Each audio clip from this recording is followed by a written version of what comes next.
कृष्ण कहते हैं, कभी कभी धर्म और अधर्म का अंतर स्पष्ट नहीं होता। निर्णय वही होता है जिससे भविष्य बच सके। हर परिवार में एक ऐसा क्षण आता है जब वंश, प्रतिष्ठा और सत्ता दांव पर लग जाते हैं। एपिसोड 3 में स्वागत है एक मां के निर्णय की, एक ऐसे निर्णय की जिसने महाभारत की दिशा तय कर दी। भीष्म की प्रतिज्ञा के बाद सत्यवती बनी हस्तिनापुर की महारानी। उनके दो पुत्र हुए, चित्रांगद और विचित्रवीर्य।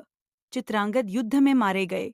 विचित्रवीर्य का विवाह काशी की राजकुमारियों से हुआ, परंतु वह भी अल्पायु में ही चल बसे। अब समस्या खड़ी थी। हस्तिनापुर का कोई उत्तराधिकारी नहीं था। भीष्म वचन से बंधे थे।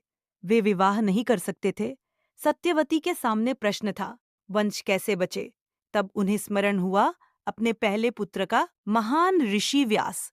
उन्होंने व्यास को बुलाया और नियोग की प्रथा के अनुसार विचित्रवीर्य की पत्नियों से संतान उत्पन्न करने का अनुरोध किया। पहली रानी से जन्मे धृतराष्ट्र, परंतु वे जन्म से ही अंधे थे।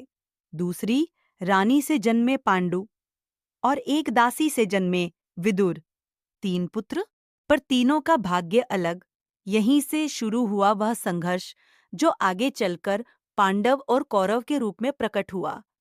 कभी-कभी परिस्थितियां हमें ऐसे निर्णय लेने पर मजबूर करती हैं जो सामान्य नहीं होते।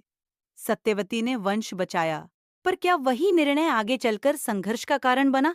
महाभारत सिखाती है, हर समाधान अपने साथ एक नई चुनौती लेकर आता है। सोचिए, अगर आप सत्यवती की जगह होते तो क्या करते? कमेंट में लिखिए। धर्म कठिन है पर आवश्यक है।